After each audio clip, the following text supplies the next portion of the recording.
want to touch that book. It has got blood. I don't want to touch that book. It has got blood of black people. I don't want Ruth's book next to me. Give me Wretched of the Earth, if you want. Yes. Well, this extract is not from Wretched of the Earth. It comes from where? But the question is simple then. Yes, Mr. Sorry, Your Lordship. Again, in fairness to the witness, one, the witness has confirmed that he's not familiar with the speech. What that would mean is he does not understand the context surrounding the speech. And perhaps in fairness to the witness, I would invite my learned friend to continue reading the text and give the full picture for the client to respond. In fact, let me take on that task myself. It goes further, it says, Mugaba then urged the students to prepare for war. He later rephrased, saying that he did not mean for these comments to be taken literally. So that full context must be given to the witness before he responds. Yes, Mr. Fernando. Yes, that's fair. In other words, was Mugaba calling for a metaphorical war? I don't know. I was not there, say. Yes. He explains it himself, Mugaba, there. But my Lord, when we go for Kaizer Chiefs and Orlando Pirates at Orlando Stadium or FNB, I support Orlando Pirates. I will say, like all the supporters, today we are going for a kill. In a derby, we are going for a kill. If you meet people like this, you talk like that, then they're going to make noise and say, Kaizer Chiefs people are going to be killed today. I met Pirates people saying they are going for a kill. Mugaba is self-explaining that.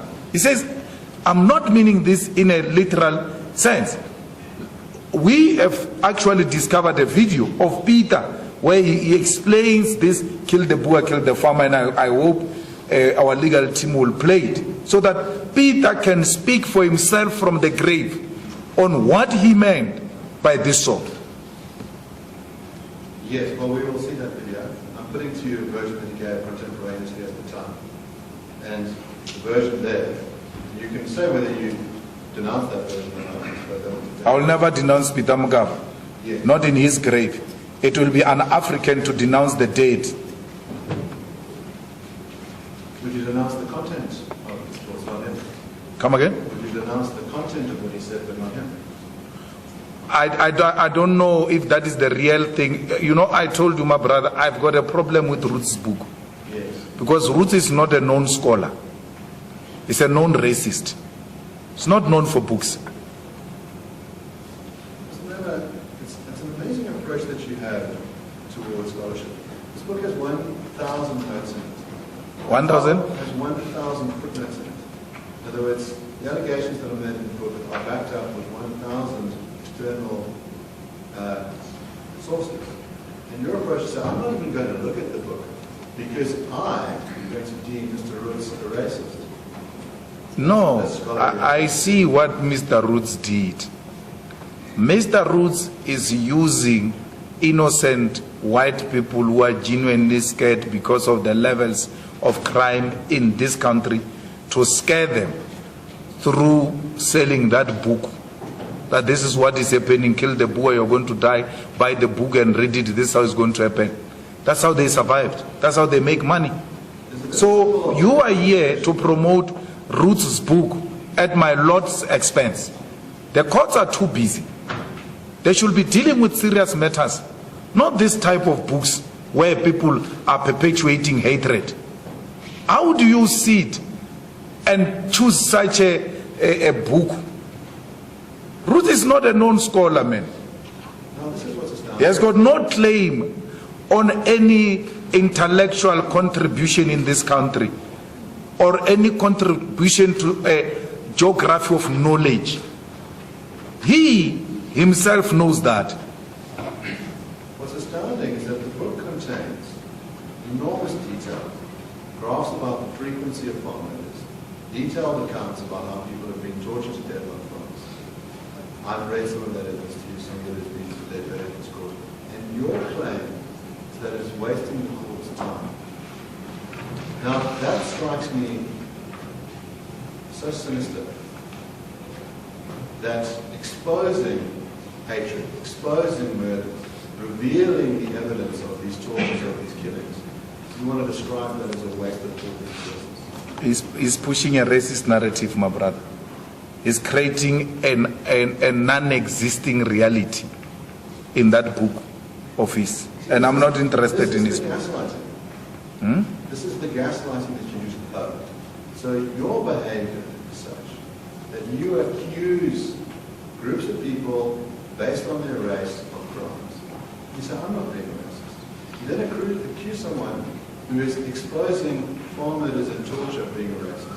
That is your move, to accuse people of exactly what it is that you do. There's no evidence that they have committed acts of racism. To say you have arrived here in 1652 to formally colonize and steal our land is a historical fact.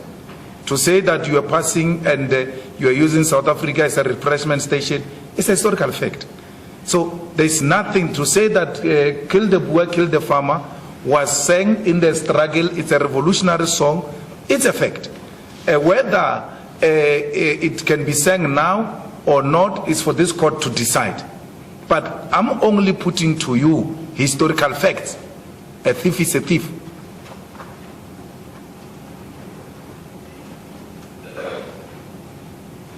Now, you quoted, you showed a video, or legal team showed a video of Thabo Mbeki explaining the kill the word. I'd like to reference his brother, Julius Mbeki's view. That's at page 207 of the book. It says, Julius Mbeki, political commentator and brother of former President Thabo Mbeki, responded saying that what Malema was doing was nothing more than a call for the slaughter of Afrikaners. This is in reference to seeing people who were women. Who's that? Well, let's invent. Is his opinion? Yes. Is his? Do you take it, in other words, that different people can have different opinions about what you're doing? Well, Mbeki and Mwelezi, Thabo and Mwelezi have always had different contesting views on ideas. Yes. So would you say, in other words, individuals can have different views on the same set of facts, different opinions? Yes, I've said that all the time. Even if they're both black? Come again? Even if they're both black? Yes. Both brothers? Yes.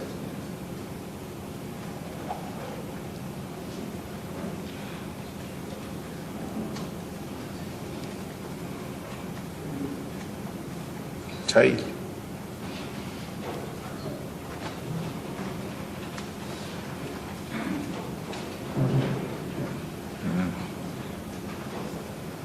Mr. Malema, the complainant has sought payment from the respondents in the sum of 500,000 rand, not to be paid to the complainant, but to be paid to an organization that combats racial hatred. Now, are you personally, Mr. Mlozi, or the EFF, able to make payment of this 500,000 rand if you're still willing to do so? Who's asking for payment? The complainants in this case. AfriForum. Yes.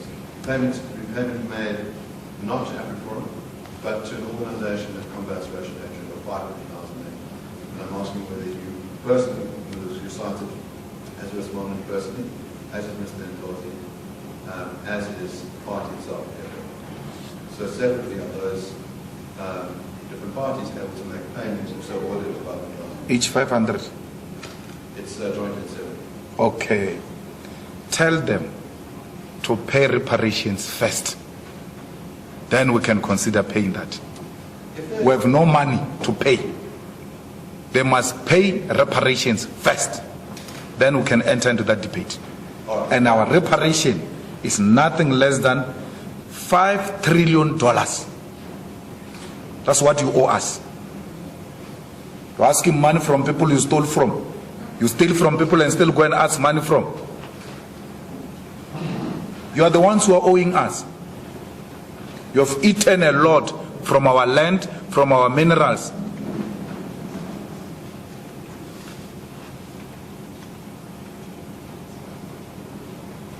The question is a simple one, which is if this court orders you, Mr. Nkosi and the EFF, to pay 500,000 rand, will you pay it? Well, we can't afford, my lord. We're being owed here. We can't afford. Do you not have the money? We can't afford. We don't have money. Give us money. You are owing us. Can I ask you this? If your claim is you don't have money, I'll start with you first. Your claim you could not personally afford to pay 500,000 rand. Yes. How much money do you have in your personal possession? What is your wealth? I don't have nothing. You have nothing. Nothing. Can they ask about the second? Sorry, there's an objection. Yes, Mr. Your Lordship, I need say nothing. Yes. Then I can move to the second. There was Mr. Ndlozi. He was asked, required by the court to pay £5,000. But isn't the problem there that now we entering into the witness having to speak on behalf of Mr. Ndlozi? He's not here. I think that's fair. Then I'll return just to the EFF itself, and the witness was called to speak on behalf of. Yes. We don't have money. So the EFF will be unable to pay £5,000. We don't have money. Just, is it yes or But no? Mr. Oppenheimer, this issue of payment, isn't that an issue that's been pleaded in the papers? Yes. And it's an issue that the court will determine. Yes. The question whether they have money or not, they can cross that bridge once the order is out. Yes. Well, the question is, in other words, I want to know, I've asked a question about compliance with the order. Mr. Malema said that if they were ordered by this court, You would they comply. would comply. And so I'm asking a related question, which is ordered by this court and they're paying about £5,000, would they be able to comply? And it might be evidence to say that we don't have £5,000, and that might be a reason that it was not to be difficult. Well, I thought before Mr. Siboto stand up, that that's an issue for argument. Well, my Lord, I would think that the evidence of their capacity to pay Okay. would be important to determine an argument. Okay. I just want to, if I understand the evidence, is that they don't have the capacity to pay £5,000. Okay. I'm just trying to pin that down. Okay. Yes, Mr. Siboto. Well, the answer lies in exactly what my learned friend has just said. The question of their ability to pay is a question for argument, and that's precisely the point. I don't see how we even get there. I mean, it's no different from asking if the court sentences you to a prison term when you go to jail. How do we even get there? The question that the witnesses must deal with is the question on the merits. As to whether they can afford or not is a question that's needed to be determined. And if they're in contempt, then we deal with the issue of contempt then. Yes, Mr. Oppenheimer. Yes, well, my Lord, it's a simple question. In other words, there's the enforcement mechanism. In other words, if this court so orders that